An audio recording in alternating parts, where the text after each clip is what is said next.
Yo, what's going on, everyone? It's Brian and Jim here with Drink a Beer and Play a Game, and welcome to another episode of the Power Hour podcast. Yes, hello, everybody. Welcome to episode 237. Thank you for joining us tonight.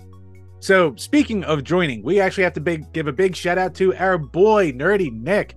We hopped on his Nsquared podcast this last Monday, talked a lot of wrestling, talked a lot of CM Punk, but more importantly, we donated some money to some fucking charity. So, he is currently running a toy drive. He'll be collecting money through December during all of his streams. Anything that's donated to the page will be going towards this thing, and he's just going to give a bunch of toys to underprivileged kids.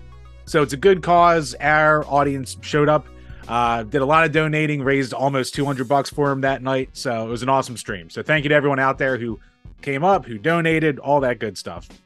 Yeah, no, it was a great time, and Jim forgot to mention, it's not just Nick, it's his buddy Josh. It was of course. great chance to meet him, so thank you guys for having us on. We had fun, and yeah, it was a fun little bidding war. Me and Jim, of course, went back and forth at each other. Yep, of course, as we do. I won at the end, as I do, but the important thing is, it is a great cause. It's something I actually mentioned to Nick, like, I love that idea. I just don't know the right way to set it up, and I don't stream. Like, he is way better at being consistent with streaming than I am. Oh yeah. So I mean, if I can ever get to a really consistent streaming, I'd love to do something like that, because I think that is an awesome thing to just give back, and he has his reasons for doing it, and I'd have my own charities I would think about too. But it's a really good cause, so if you ever want to check it out and you want to donate, it's for something good. It's not like the Completionist, who we'll get to a little bit later. Yep. So yeah, links will be below to the episode that we were on. You can give him subs from there, and yeah, check him out when he streams. Yeah.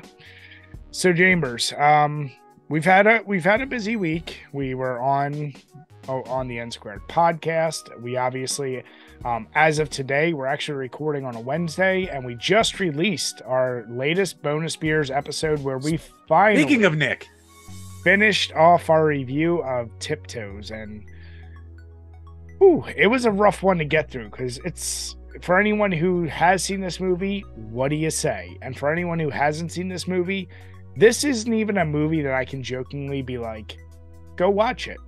It's just, don't watch it. Like, that's all I can say. Don't ruin it.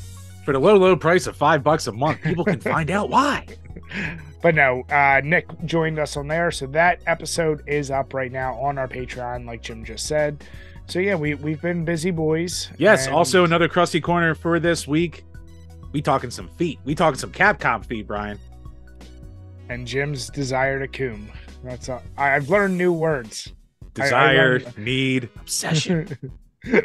Fuck, Jim. So, Chambers, what are you enjoying on this midday of the week? Yep. So, this is actually one that I've had sitting for a while, and I just kind of remembered to get around to it. So last year, around Christmas, I bought a pack of beer called the 12 Beers of Christmas.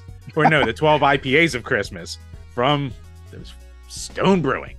But, so, yeah, I am starting off with the Scorpion Bowl IPA. It's 7.5% alcohol and, whoo, lordy. Right, strap in. It's a punch to the stinger. For this ale to have landed in your hands has survived a rather exotic journey.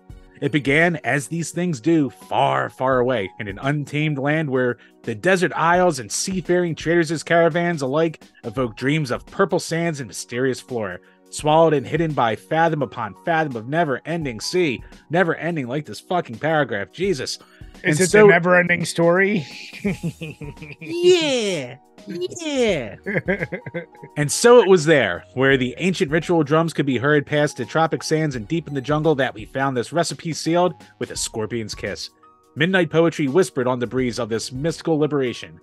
My moon and my sun, my fairest one, a liquid dream of delight to awaken in the night. It is also warned, however, that betwixt the ripples of the Scorpion Bowl, oh my God, get to the point! Mingled midway on the waves, one can hear the wailing of the lamenting lover, lost to the ancestral voices, measureless to mankind. And here you stand, seeking kismet, answering love's command. You've gotten this far, and you find yourself wondering if scorpions indeed do kiss. As true as the stars and the moon, yes, they do. With bittersweet tropical poetry, they kiss just for you. I hate that beer with a passion. I hate this fucking company. I hope that's terrible. And you know, Greg Koch was beating off if he was writing that. And I hate it too because it's a pretty goddamn good beer. When people use Kismet, that's an automatic annoyance. Like, it's good. It's got a hoppiness, but it's definitely got a citra to it as well. But like, what is it actually? It just, they don't even tell you what's in it. God damn it! Didn't they do? I read all that writing? for nothing. I hate you, Jim. I hate myself. I hate them. But god damn it, it's a good beer. Can't lie. So I broke tradition this past Thanksgiving. Almost every Thanksgiving for a couple years now, I have my Mad Elves. And this year I didn't have any. I thought I had some left over, except for like the old label style. And I was like, shit. So I couldn't drink on Thanksgiving night, my first Mad Elf. I went out, I bought a Trogs pack specifically for the podcast. However, I'm not trying to drink super heavy tonight, so I went with the lightest of the Trogs pack. It's still pretty goddamn hefty with the Naked Elf. Obviously a play on the Mad Elf brand. Never had that. My first time as well. It's 8.2%. It says when 8.2% is the lightest. That's what I mean. Gone are the cherries, honey, and chocolate malt from the dress up of our holiday favorite Mad Elf. So basically all the flavor. Leaving him stark raving nude. It's all about the bare necessities, malt, and yeast. To lend notes of cinnamon, allspice, clove, and tangy fruity esters to this classic Belgian style ale. And you know what? When I drink it, I don't like it. I want clothes on it. I want the goddamn Mad... Like, it tastes like a Mad Elf minus all the good flavors. Really? It's the weirdest thing. It's not hoppy. It's definitely not sweet. Not cherry? Not cherry riddled? No. They specifically took out the cherry, the honey, and the chocolate flavors. So literally you're left with... It's like if you had the booziness of Mad Elf, but it was lessened. But it was just a beer. It was just a beer, a plain balls, plain beer. It's crystal clear, a nice coloring, but I don't know what they were. I guess for those, that's bizarre. I guess for those assholes out there, they're like, it tastes too much like cherry or honey. Like when they bitch about that. It's like when I drink a beer for it to taste like a barrel. That's who this is made for, and. Maybe I'm just still too mad after your goddamn paragraph you read, but you're mad. I had to read it. I mean, this feels like it would get you fucked up pretty quick. I guess that's the plus I can say. But it just, when you drink this, you want a Mad Elf. Unless, I think this is the only audience for this is people who hate Mad Elf.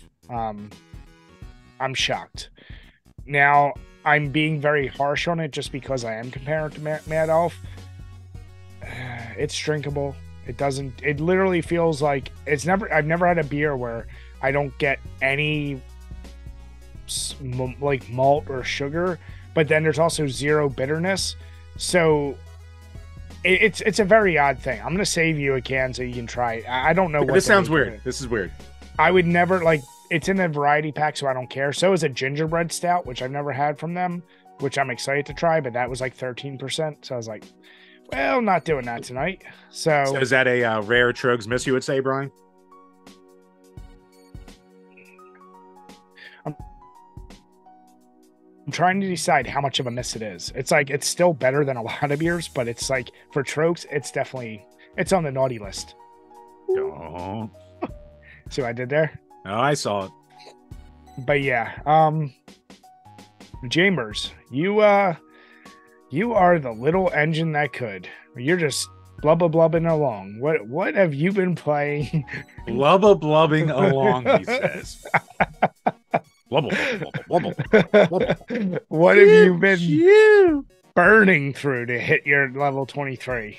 Yep. So we've talked about it between like bonus episodes and other shows, but I'll skip down them real quick for anyone who just listens to the main show.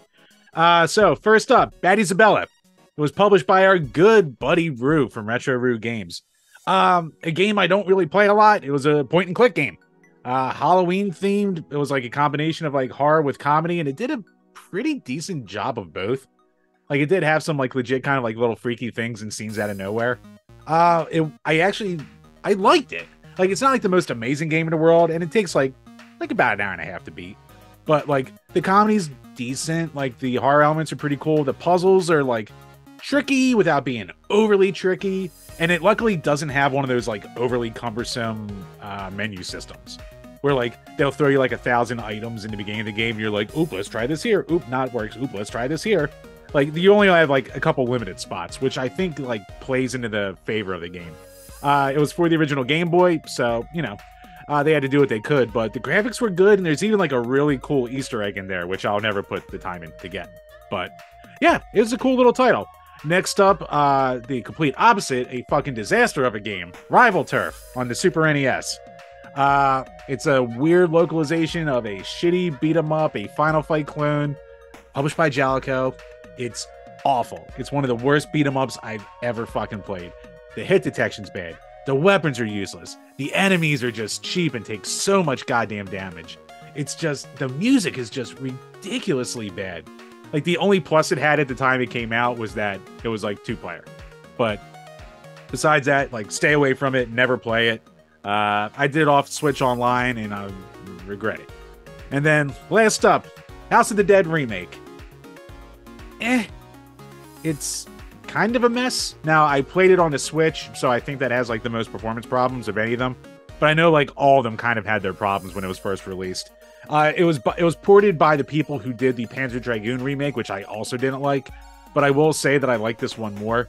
It's like fun in spurts, but like it runs like shit, and the aiming just feels off. It's really weird. So that's another one that I can't really recommend. But I'm up to 20 games, 3 to go. One for, well, technically, yeah, 3. So I can math. Have you learned your lesson with this company? What the people who do these ports? Yeah. Yeah. Oh, God, yeah. Okay. They take all these old classics from Sega and they just do a shit ass job of bringing them to the real day. Sucks. Yeah. No. It's a shame too, because I think I'd seen in the past when Gaming Off the Grid did a review of it, and I know those guys are huge fans of House of Dead, and yet similarly, I know they didn't seem terribly impressed by it. So I was kind of like, that sucks, because that would have been a game I would have gotten for my Switch. But yeah, now you both have sold me on leave it alone. Yeah, like it's not awful or unplayable, but it's just not worth your time. Yeah. Nice. As I said last episode, I'm done with my 23 games. I am going to get back into Starfield, but right now I'm enjoying the super casual nature of playing Modern Warfare 3, getting back into Dead by Daylight because I'm doing some streams. I'm back to doing a challenge.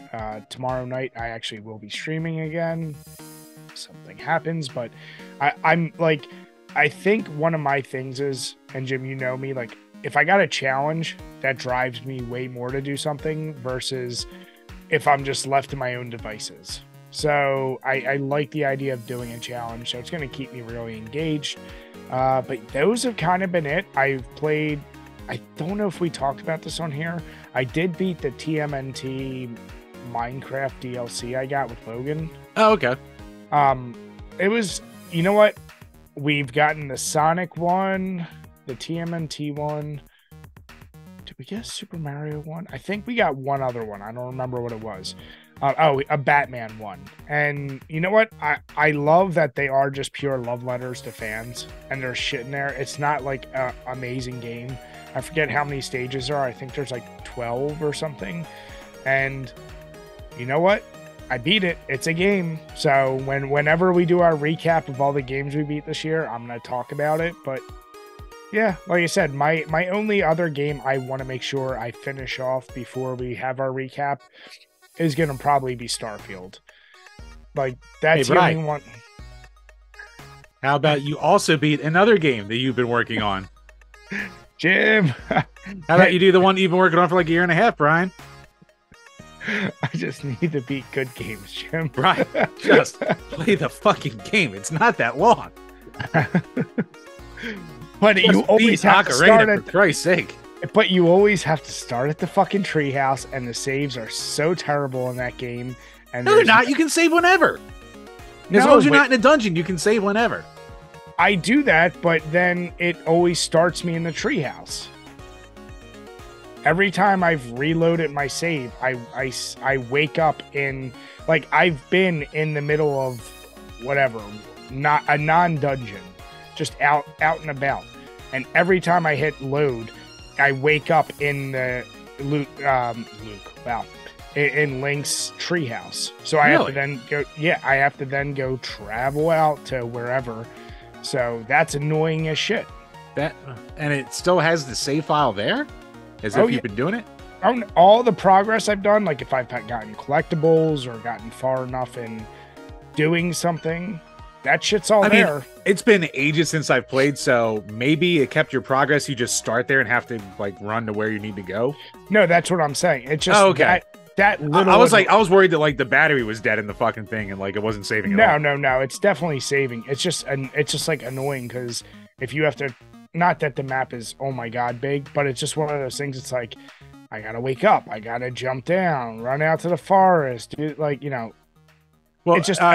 Eventually, you'll get songs where you can warp to right before temple areas. So, but you have to like get past the opening section of the game when you're a kid. Gotcha.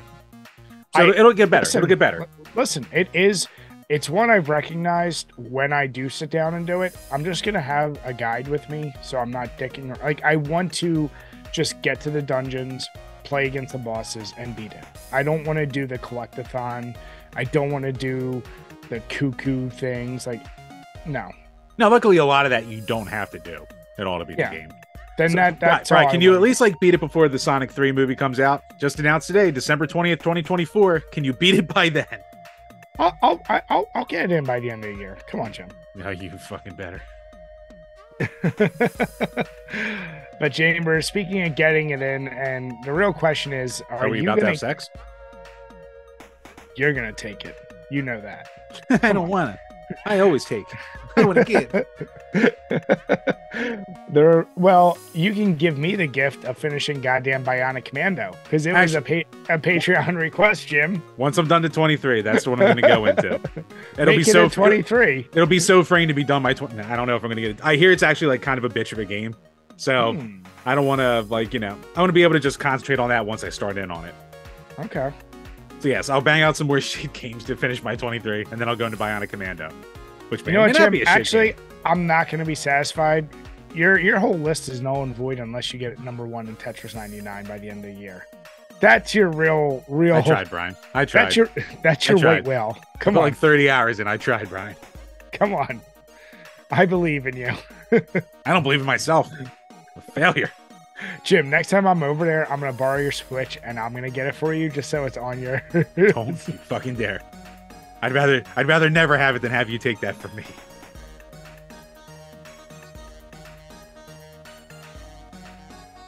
What is our question, or what are our questions this week? Because I know last week we didn't have any. Yep. Patreon.com/DrinkABeerandPlayAGame. Where for as little as $2 a month, you can ask a question that we will answer on each and every single one of these Power Hour podcasts. From Todd Howard Sucks. You get paid $10 million a year, but you have to play the same game over and over again. What game? ? Also, do you prefer a lager or an ale? He's cashing on us both from last week, too. No, I like it. So $10 million a year. We have to play the same game over and over. Can you change it from year to year? I don't know. So that would make it interesting. If each year you can only do one game. But for the argument, for the first year, if you get $10 million for a year, one game. Ooh. What is like the longest? I mean, for right now, just because I know I could get a lot out of it, I would probably go the Starfield route. Because I know you could dump many, many hours into that. But that's assuming I could finish it in 1 year. If it's like one game forever in perpetuity, fuck, man. it might have to be something super generic like Minecraft or something, just because then like at least I could infinitely build other things and not get completely exhausted with it. Yeah, my answer was going to be like Rocket League, because at least I know every single game that I get into will be different, and I'll have a different experience every time I play. So at least that'll keep the interest there. What happens when the servers shut down in a year? They will not shut down in a year, and I will get my 10 million. It's still too popular. The kids dump too much money in. It'll be there, Brian. It'll be Old Faithful. That's such a terrible answer, Jim. I hate. How is that a terrible answer? It's a perfect answer. It's a genius answer. You could throw in Call of Duty so you can play with people you actually know and not goddamn 8-year-olds or anything else. But I might beat 8-year-olds. That doesn't have that sense of good. accomplishment. That sounds like an awful sentence. Whatever. We all have our hobbies. Yeah, that's interesting. Honestly, if I'm making 10 million here, all right. Here's a real question, Jim. If you had here's a real answer. I'll play anything for 10 million a year. All right, well, I don't fucking care what. That's what I was gonna say. But knowing you couldn't play it, do you think you would still collect video games? Probably, because I bought so many over the year that I probably still haven't touched. That would you just live vicariously through me as I play games? Probably. All right, then you just have to pay me. That's all. I'm not gonna pay you shit. Don't pay you dick. Come on, wet my beak a little bit. Come on. I'm not wetting nothing. Jim, come on, you can spare. You don't even let me be a top. Think I'm gonna pay you for anything? Fuck you. Name streets after you, Brian. It's called One Way. Jim, just like many things you can't do, you can't top. Don't.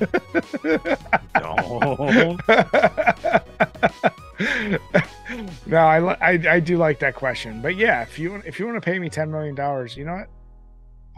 I'll find a different hobby. I'll enjoy myself doing something else. I'll turn Wings of Redemption to be 700 pounds and cry that I have to play the same game all the time. Yeah. Well, he's also not good at the game, so you know, whatever. That's not his DSP. Wings was at least pretty good at the games he played. So wait, what was the other question? And then what do we like better, a lager or an ale? Ooh, shit on a shingle. I mean, at the end of the day, I have to go ales just because that covers stouts and porters for me. And as much as I love lagers, and I think lagers are the more underrated, ales get all the love.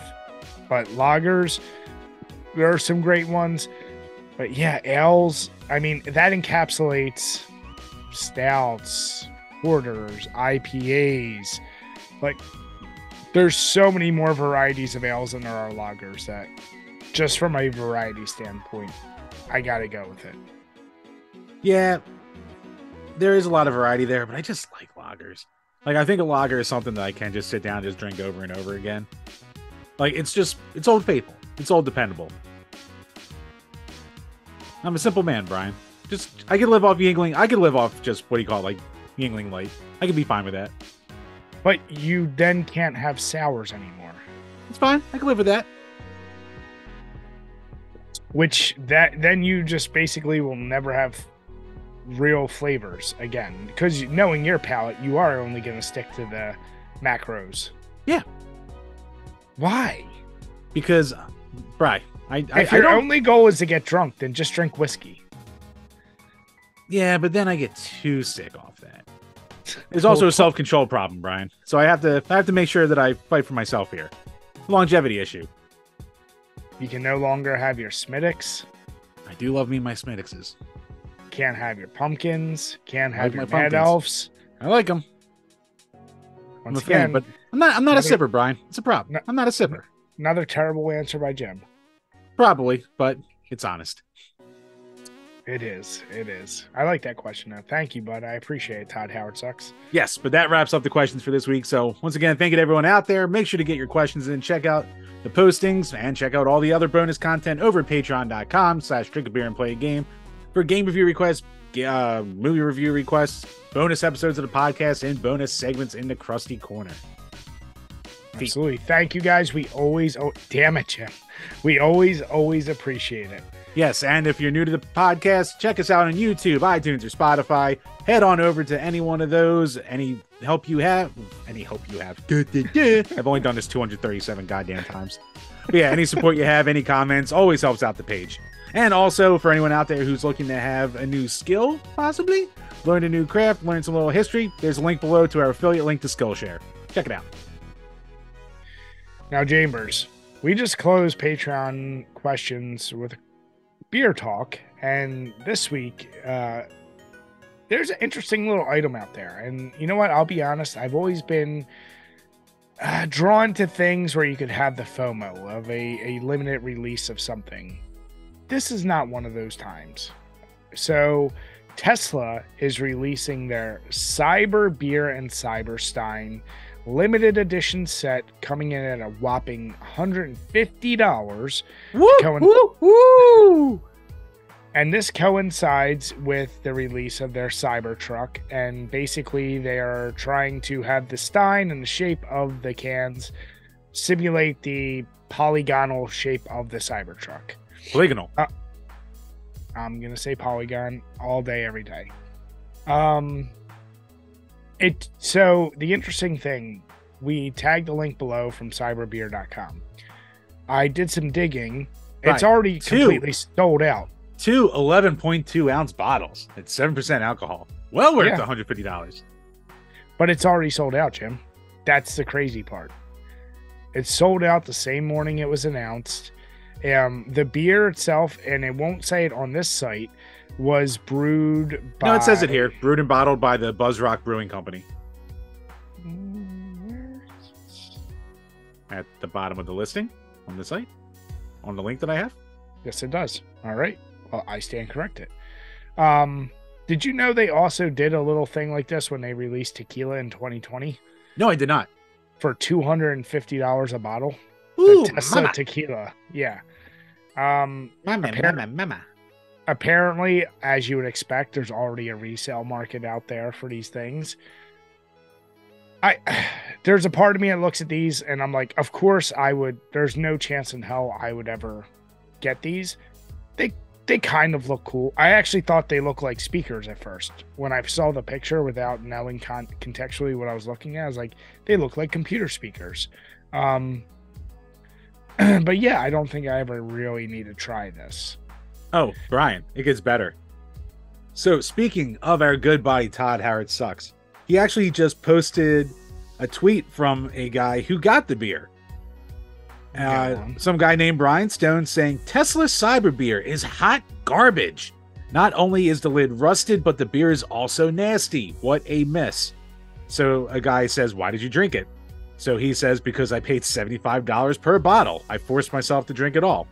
We bought 3 sets and only opened 1. Beer doesn't have a long shelf life, so if you don't plan to drink it later, so if you save it, don't plan to drink it because it'll taste even worse. So then someone's like, wait, you spent $450 on Tesla branded beer? Goddamn, you people are such easy marks. And who did this? Some guy named Brian Stone. I don't have his entire thing. Todd Howard just posted some screen caps. Here's what I'm interested in. And what I was going to ask is, how many people do you think, like there's obviously a lot of hate for Elon. It's funny, the first thing I type in is Brian Stone, and it's a guy that basically seems to only shit on Elon. Oh, really? Could this be fake news? I've been bamboozled? No. I'm not saying that, unless there's a lot of Brian Stones. All right, Chambers. So we are back, and no, I was just asking hypothetically. We're gonna get into a topic that once again still talks about Bud Light. Do you think the company that's brewing this beer gets any backlash for the amount of people that have hate on Elon? Oh, probably. There's no way it doesn't, because I mean, like, there's super fans of Elon out there, and there are a lot of super haters as well. So there is no doubt in my mind that company isn't getting a ton of shit for doing this. What do you think their takeaway is from this? Like, of the $150, how much do you think they actually made? Or do you think they just got paid a flat fee to brew the beer? Or they get a percentage of all sales? If they were smart, they'd probably go percentage.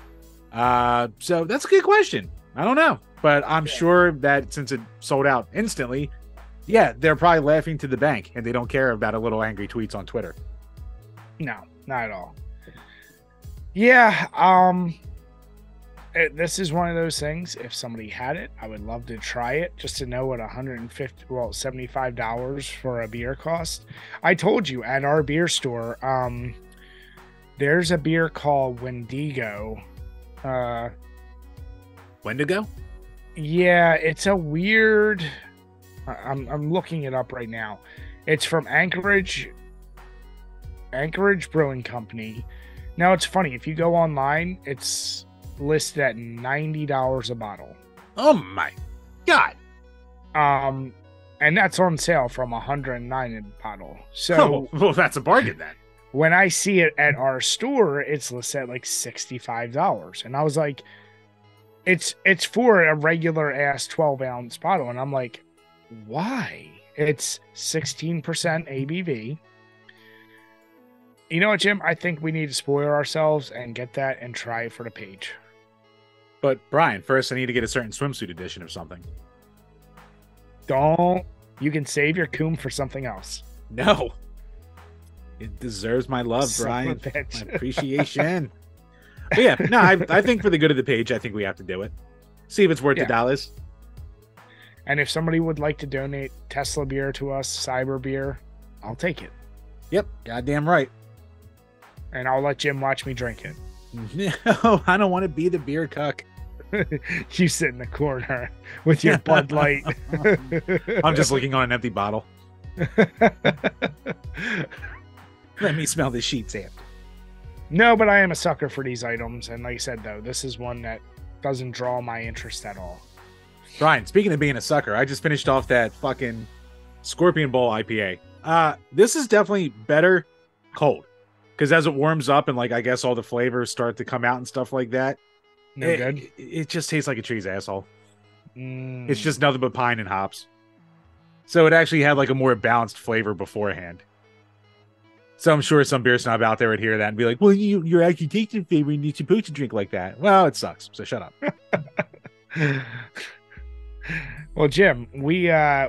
So now moving on to their hazy IPA, and I'll save us this paragraph, because fuck.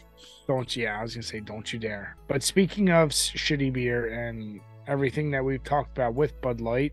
The never-ending saga. It really is. But this is an interesting one.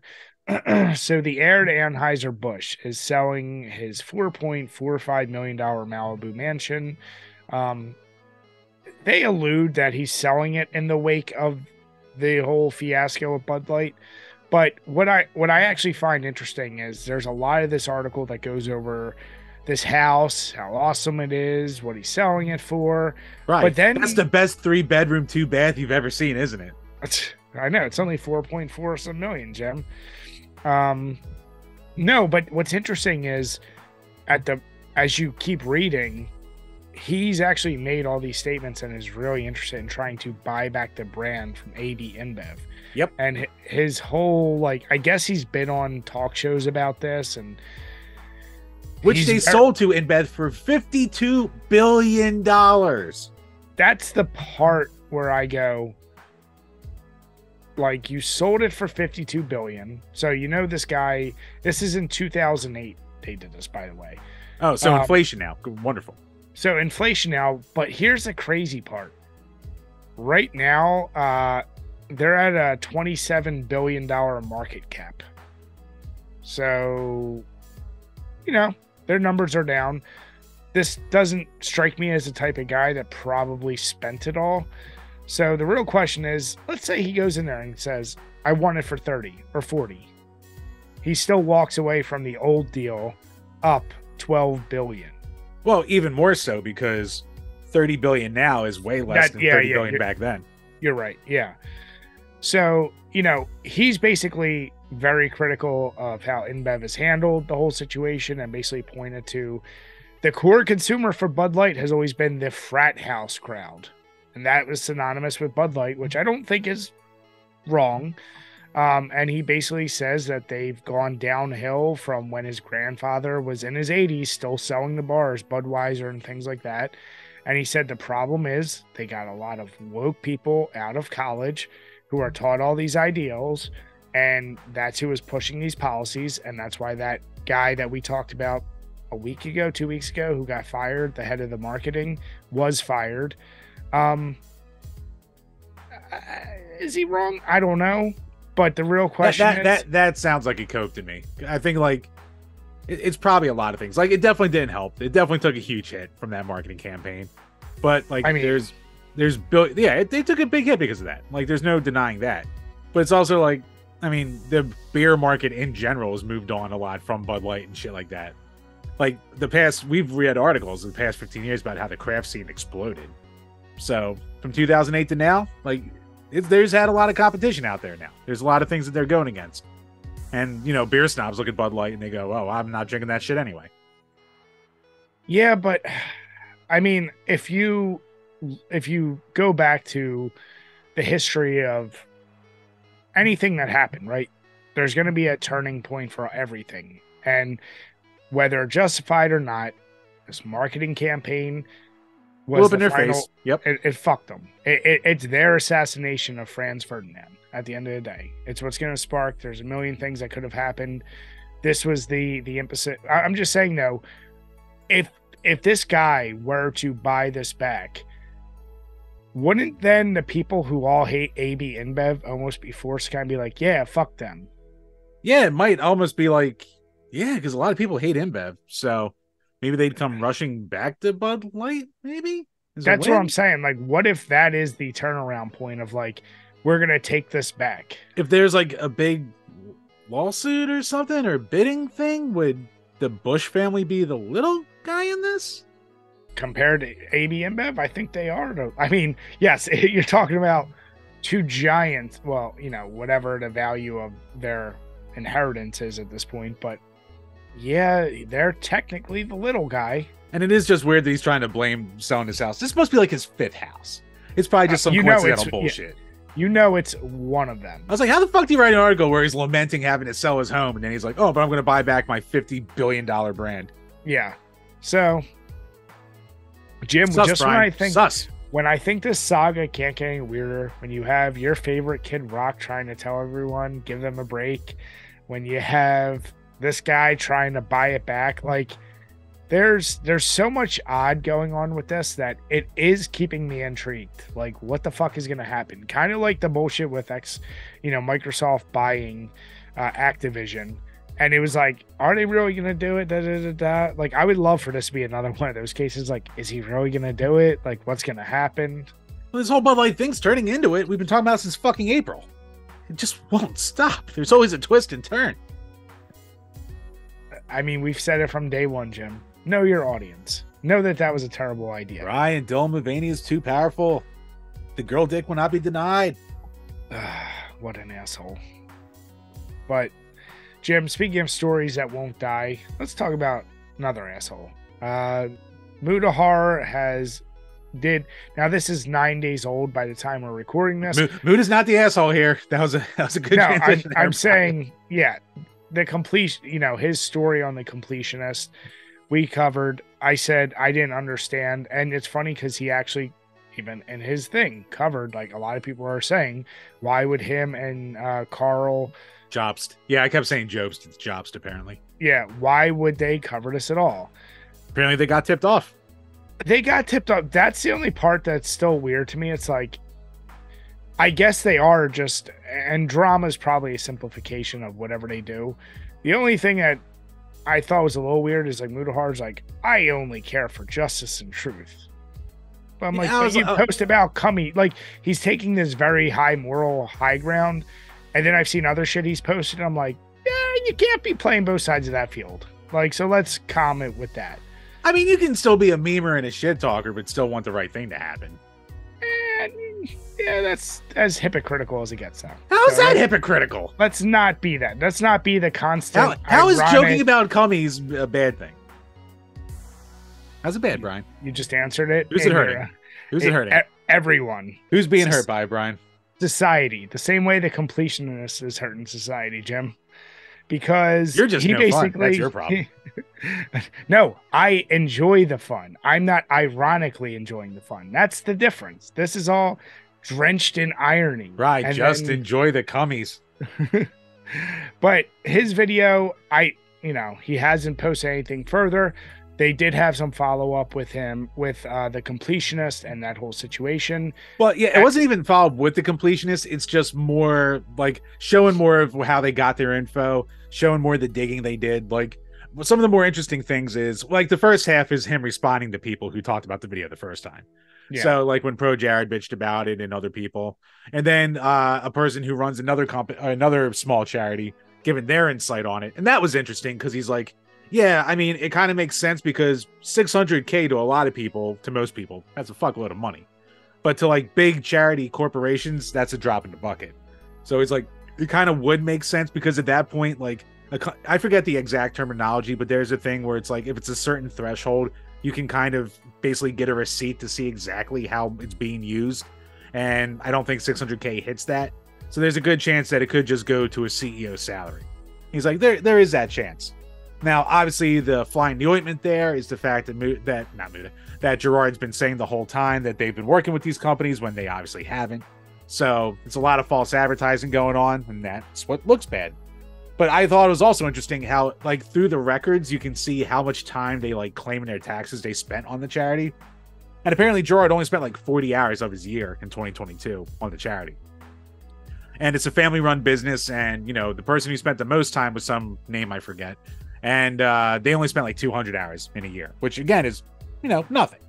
So it's not like it's like a thing that's being worked on all the time, which can, I guess, also be a little damning because if he's known for 2 years that the money isn't going anywhere, he's not really putting a shitload of time into trying to find a solution either.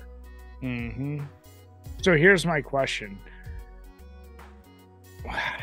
Whenever you see these controversies pop up, Gerard has taken the complete vow of silence. Yep. Hasn't responded to anyone, hasn't said anything. Radio silent since it dropped. I almost feel like that's actually probably the right way because everyone's going to get bored and tired of it, stop talking about it, forget about it, and move on. Whereas if he throws anything out there, whether it be putting out money, whatever, like I still think he should just donate at this point. Yeah.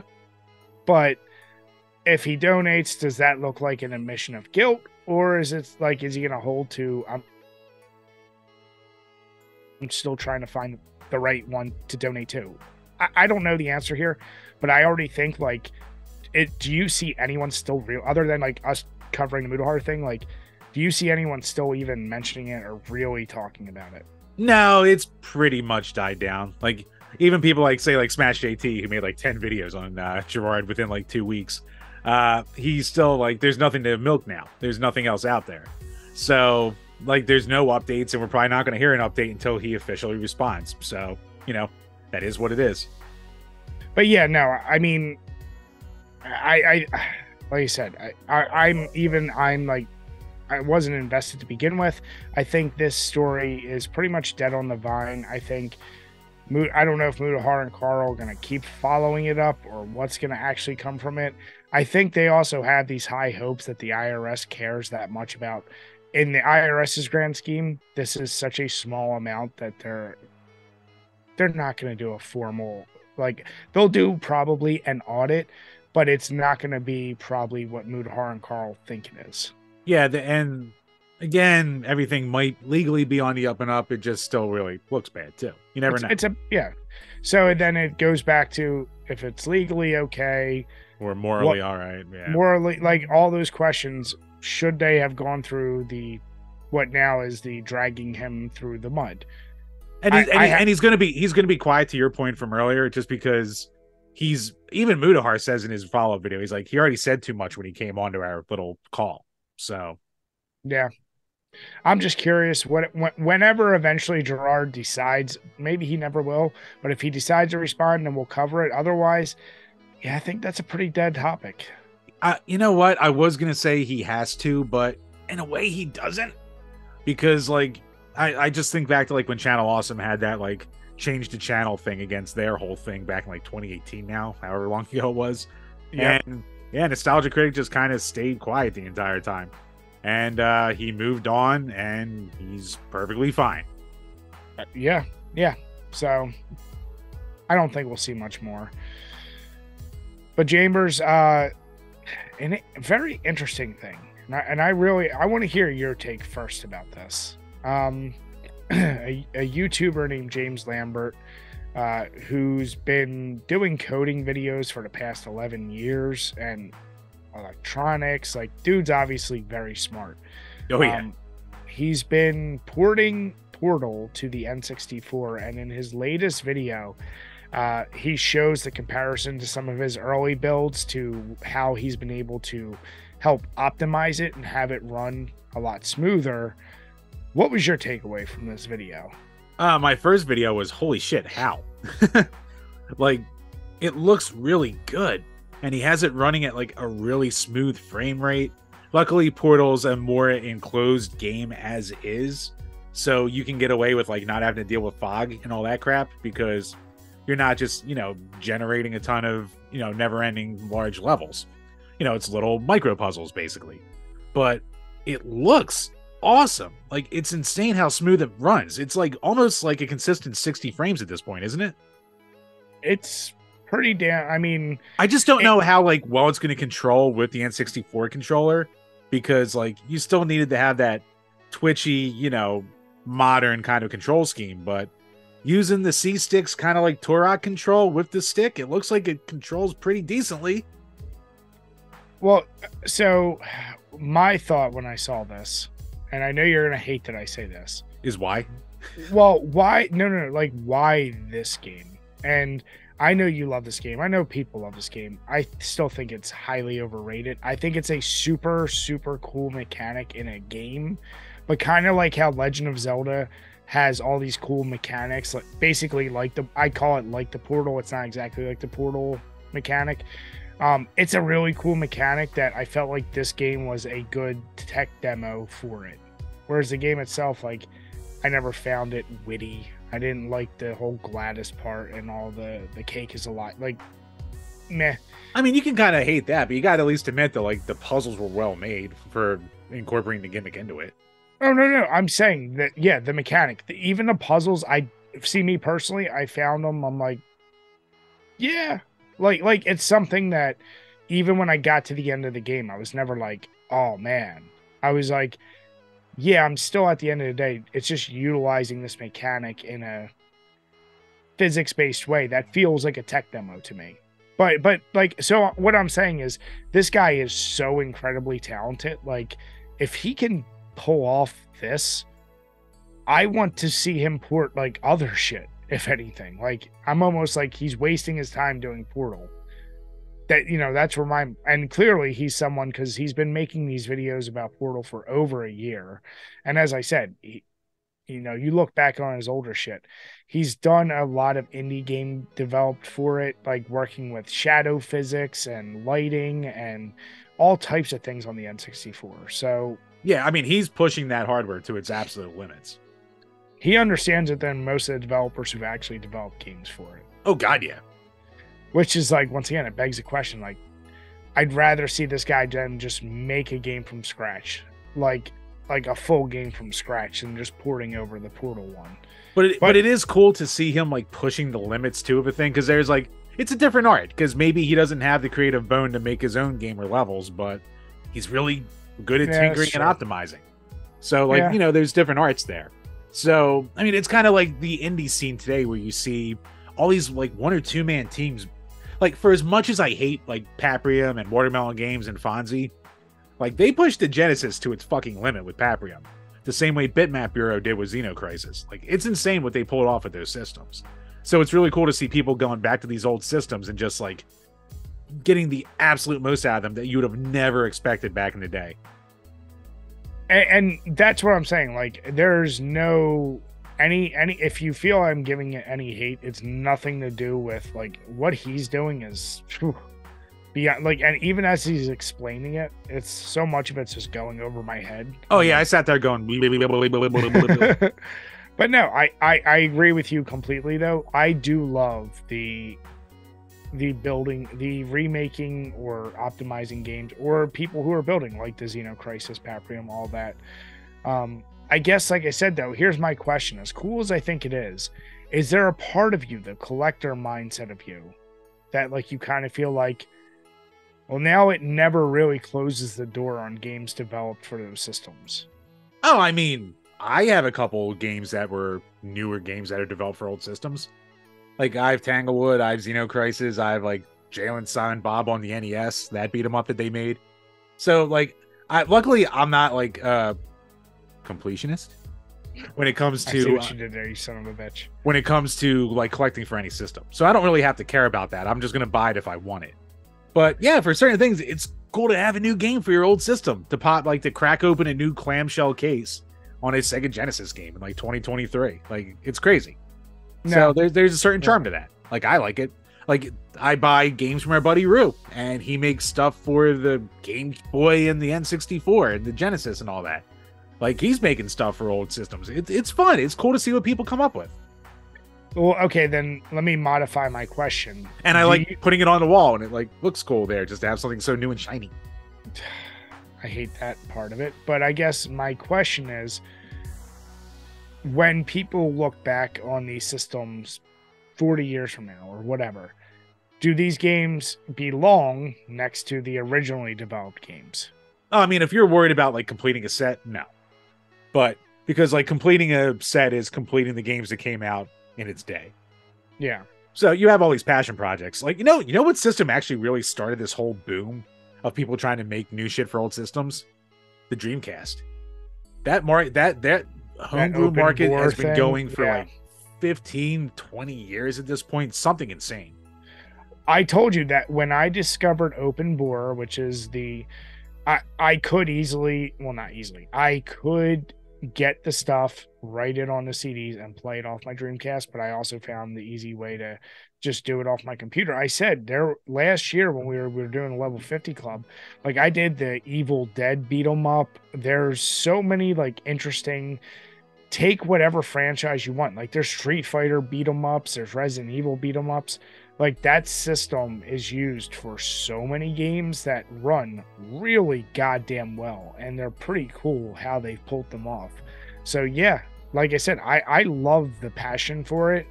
I just hope this guy, like I said, I don't know, like I want to see him pull off something. Like I would love like make Skyrim work on N64. Like do something just really out there. I think someone already is working on some kind of Skyrim demake for a retro system. I forget which one, but I think someone's working on something like that already. But all right, so here's my question out. So this is just a passion project. Do you think there's any chance in hell that if this guy gets this running optimally, it could ever actually be released, or will this always just be freeware? That's where it gets tricky, because like if you make your own title for an old system, no one cares. You don't have to get licensing or any shit like that, because it's not like it's being sold by Nintendo or published by Nintendo for a system that's active. So that's a whole different animal. I think Valve, like being Valve and owning Steam and being the people behind Portal, that's where it could become hairy.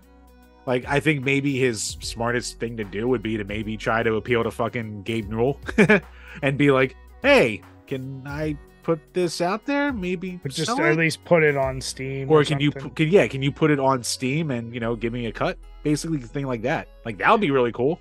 But I guess they wouldn't want it on Steam just because the whole gimmick of it is that it runs on N64. Yeah, but I mean, you could always put it up there as Portal N64 version, and then the ROM, you could dump the ROM and put it on an EverDrive or something. Yeah, I don't know. Yeah, I mean, it's up to them how they would want to do that, but I think it would be leaving money on the table if they were against it. If it ever does get released as a ROM, would you go through the effort getting an EverDrive and using it on your N64? If I already had an EverDrive, I'd already dump it on there. At this point, I don't know if I would ever get my money's worth out of it. I mean, I don't know. I probably would. An EverDrive would just be easier than fucking opening these boxes and going game by game. EverDrive would be a lot easier. How much are EverDrives? 150-ish for a decent one. for each system. Yeah. And then and you basically, you can just dump ROMs on there, and then it just runs through the original hardware. So it's just one disk. But like, so how everyone and their mother had every NES, Genesis, whatever, is if I just had that and I dump those ROMs, they're going to work automatically. Pretty much, yeah. Okay, interesting. That's something I might look a little more into. Yeah. You might have to look around and get more updated ROMs because the quality of just the ROMs themselves might be better now than they were back then. But yeah, or maybe it wouldn't matter that much anyway because a ROM is a ROM, but it really is the thing playing it. I don't know. I'm showing my my non-technical side with this one. I mean, yeah, neither of us are technical with that, and I guess technically no CD drive base could do that because you could just burn the ROM onto a CD anyway. Yeah, someone just go out there and ask like My Life in Gaming. They'll be able to tell you. Yeah. No, but you know what? I've had the video playing as we discussed, but give this guy a like, give him a follow if you're interested in it. James Lambert, he's someone I'd be interested in having on a podcast. I just want to pick his brain because he's way smarter than we are. So, oh, yeah. Gentleman and a scholar for what he is doing for the community. Just pick a better game. That's all you got to do, James. Hater. But Chambers, closing out with our final topic, and it's something I like because it goes back to a good old bit of which is better. And the old days of the podcast. This comes to us. Is Second Wind the offshoot of The Escapist? Yeah. So, like a couple weeks ago, when the whole Escapist implosion first happened, it was going to be a topic, but then like too much more interesting shit happened, basically. But yeah, for those of you out there who don't know, The Escapist, which super long-running gaming magazine publication website, a ton of people left after they got rid of their chief editor, I think, their editor-in-chief. So most famously of everyone who went with him was Yahtzee, the guy behind Zero Punctuation. He's been a YouTube game reviewer mainstay forever. Like, I remember seeing my first Yahtzee video in like 2009 at like after band practice one day. Like, one person was like, yo, you got to watch this video. It's great. So, I mean, he's been around forever. But yeah, now they're over at Second Wind. That's their new channel. Yahtzee's new series is called Fully Ramblematic. And yeah, I guess he has an offshoot called Semi Ramblematic where he just kind of rambles and doesn't straight up review something. It's more like a diatribe video. But he puts up an interesting question, Brian. The video is called The Difficulty Paradox, and it turns into our which is better. Games that get easier to beat the further you get in, or harder by the end. So what that means is there's a lot of games out there where as you're playing through the game, you're getting better loot, you're getting better weapons, you're getting more leveled up and powerful. And for the most part, it's making the game easier as a reward for doing all this hard work and getting all this cool crap.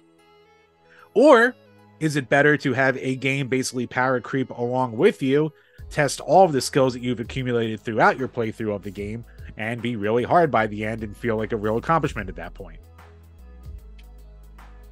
You know, and he puts it in an interesting way, and it's a forever problem with games, right? Like, because on one hand, I feel like all people, I don't care who you are, there is something fun about just being able to decimate your enemies and getting, like, starting from that lowly, like, you got rags and a stick to, like, you're fully fucking yeeted out with gear and you're ready to take on everyone.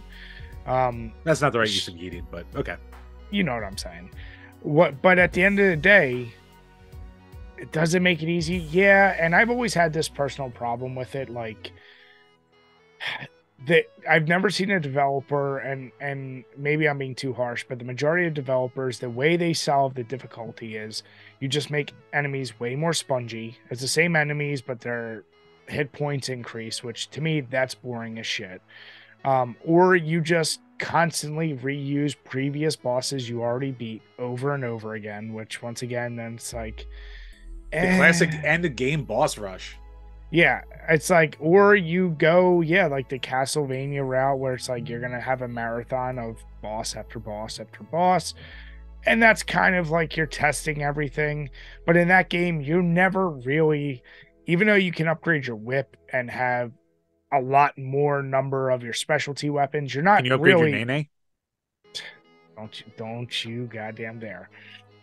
You never fully upgrade. So I don't know. Like, I'm one of those people that I don't intrinsically think that difficulty equates to fun. Like, I think a game can be plenty of fun without it needing to bash your fucking skull in. From Software, I still think is an extremely overrated developer because I look at all their games as inflated fun by those who just love the fact that it's difficult, and really it's not difficult, it's grindy. And when you grind to enough and you do get the right thing, not saying you don't need to get down the defensive and offensive tactics, but I don't know, there's something different versus like old school games where no, it's set. If you beat the pattern, if you beat this boss, it wasn't because you got the right gear or this or that. So I don't know. I myself have a problem answering which one is better. It's fucking hard. Yeah, because I want my guy to be powerful. I never ever want the final boss to be easy. All right. Yeah, that's really disappointing. Yeah, like whenever that happens, that is annoying. But I don't mind that if I finally got the thing I've been working for, if I have a little bit of an easier coast to get to that final boss, I don't mind that at all. If I'm just plowing through dudes and I am this like omnipotent main star of the friggin' video game, I'm okay with finally being able to do that after enough trials. I don't want to just add it in with bullshit like bullet sponges, weapon sponge enemies that then you're just dragging it out. So because I haven't seen a lot of great games, the only games I can think of that are good examples of it gets harder as you go along are games where you are constantly, with every level you increase, you're introduced to a new type of enemy that you haven't had to deal with previously. And you know what? Like, I found a lot of first-person shooters of the 2000 eras to be good examples of that. Like, I'm thinking of a game like Dark Watch, where you keep getting new power-ups and new weapon upgrades and you're getting more powerful. And yes, they do reuse some guys, but you get introduced to a whole new type of power or style of an enemy that you haven't dealt with. And you're still powerful as shit against the majority, but you now have to think of a different way to deal with this particular person. That's probably one of the best ways I can think about how to properly level up. So at the end of the day, because I have to pick, I'll say I want it easier. After you put in the work to get good, it's like in life. If you finally put in enough work to make decent money, you don't want life to level up with you. And at the end of the day, I want my video games to be fun. I'm not walking away from a video game with like, yeah, I have a sense of accomplishment because this was the hardest fucking game in the world. I don't do that. Yeah, as much as it would be fun, probably more interesting to try to make a counter argument, I fucking hate it when games are just like bullshit for the sake of bullshit at the end. Mm-hmm. And it's like, man, I got shit to do. Can you just reward me for once? And so I just don't feel relieved by the time I'm done with it. So yeah, like I can't even think of a game that I really like at all that gets super hard as you go on. Because like any of the hard games that I've like beaten, but like liked them for being hard, they were hard at the beginning too. It's like if you play Fallout New Vegas on hardcore mode and all the micromanaging and shit you're doing, like you're already playing a hard game because of how like not only just underpowered in general you are, but because you're still doing so much and you're still so weak at all times no matter what. But it's not like the enemies are getting harder. It's just like you're a little bit more acclimated, but it's still hard. Or you know what? Fuck it. You know what's a good example and what does it well? Metroid games. Because in a lot of them lately, you start off like a level with all your powers to see what you can be, and then something happens and you lose all your powers, and then you're really weak again, and then you spend your time going through the game getting all your powers back, and since it's open world like that, the original areas you're in are fucking piece of cake, and you're just like, yeah. That's a reward for all the work that you put in. Even though the final bosses are still pretty goddamn hard. You know, it's like Yeah, it still gives you Metroidvania. yeah, it still gives you a challenge, but it still gives you a challenge so you're not bored at the end, but at least gives you that balance of like the shit you did beforehand in the common areas. You're just blowing through them now. It doesn't matter. Yeah, I feel like if they increase the difficulty too much, there's a certain point where it's like, well, then what's the point of the upgrade? Yeah, why did I go through all this anyway then? Yeah, like Castlevania is a good example. Like I said earlier, you're not truly upgraded in any sense. And the difficulty, I would argue, just never stops increasing. It doesn't start off easy. Like, you have the bullshit insta-deaths everywhere, but then also the enemies aren't, you know, there's some maybe, okay, a little easy. But there's that kind of level of games that definitely increase in difficulty with, but they do it with boss rushes and all the shit we just talked about. So, yeah, like, you know, like an odd game that I think Fury is a good example of a very difficult game, but I still think the most annoying boss was that third level dude that was like meditating and shooting out all the bullets. I feel like he was the most frustrating for me in the entire game. Yeah. Not saying the other ones were hard, but that's a game you don't power up for shit. You don't get anything better. And there are some bosses that incrementally you could argue are getting more difficult. Like when you have to learn the parrying really well on the guy on the beach. Mm-hmm. Like, that's an interesting case of like, you never get power-ups. Yeah, you never power up at all, but like you're just dealing with more complicated attack patterns and all. Yeah. And that's a game, to your point, I beat and I was just relieved. It wasn't like, wow, that was so great. It was just like, good God. Like I want a game to sometimes just I felt like fun. I survived that game. I didn't feel like I really beat it. I survived it.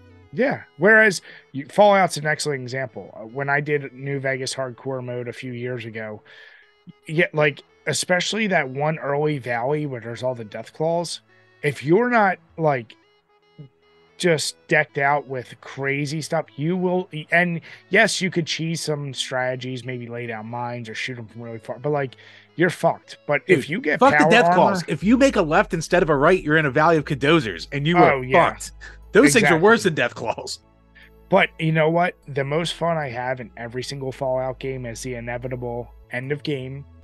And I know you haven't played 4 or any of these other ones, but your end of game, you're in power armor.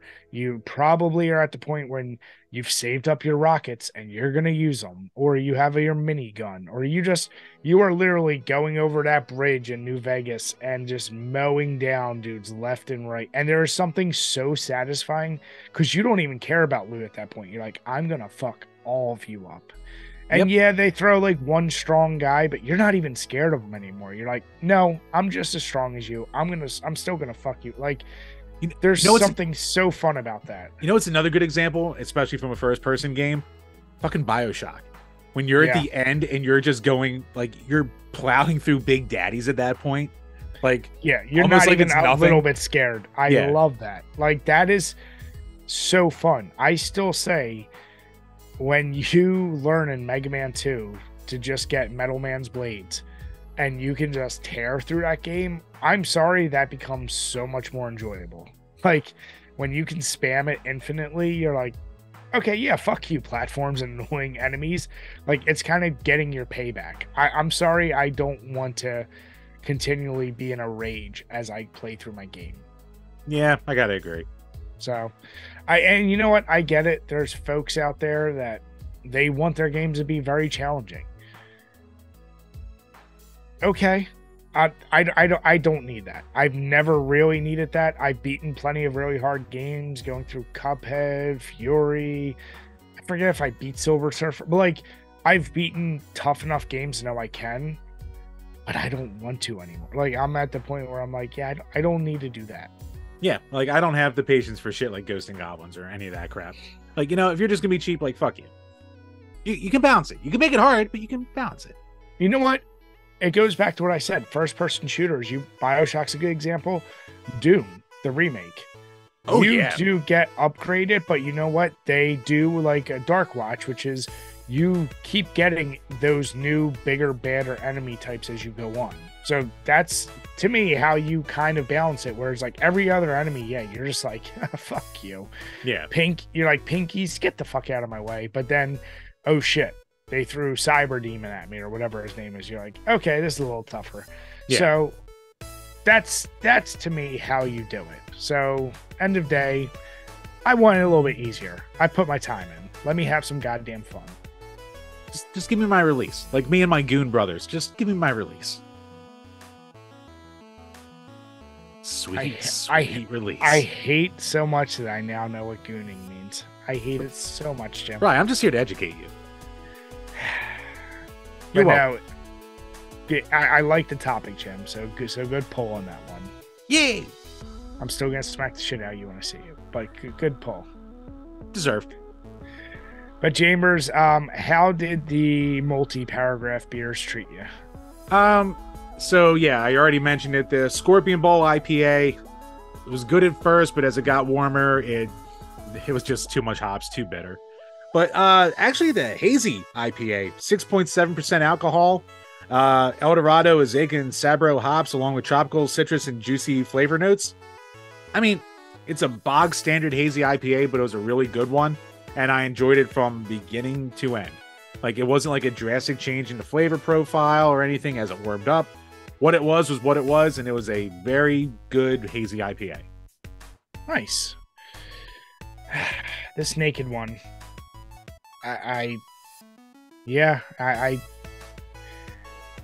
You know what the problem is? This is the definition of unremarkable and so middle of the road that it's not even like, it doesn't even leave a bad taste. It actually leaves almost no taste in my mouth. And it's like, so I can't shit on it completely because I can't actually, in all good faith, say it had a bad taste because there's not enough taste to say it's a bad taste. It's like a weird experience of, I know I drank something that's kind of boozy and it does feel strong, but I'm not getting enough flavor to be like, that was something I want to do again. It's just really made me want to mad out. So Trogs, I don't know why you did this. I think that I hope you don't sell that in full cases by itself. I hope it always is in variety packs. I can't wait to move on to the Mad Elf and the Gingerbread Stout. But be a judge for yourself. If you see the variety pack, I do recommend that because it also has either Perpetual or Troganator in it. I forget which one. But I think you said last time it was Troganator. Was it? Yeah. So that I can't recommend enough. I love that beer. So, oh yeah, Troganator is great. With that, guys, we want to say thank you all so much for listening and watching. If you are listening, please make sure you give us a 5-star rating. If you're listening to us on iTunes or Spotify, hit that subscribe. It would mean the world to us. And even if you want to bash us in the comments, as long as you give us that 5-star, we'll read it on each and every one of these Power Hour podcasts. And if you're still watching, hit the notification bell, hit the subscribe button, and make sure you comment below on how Jim is a goon for life. With that, we want to say have a good night, everyone, and cheers. Cheers, everybody.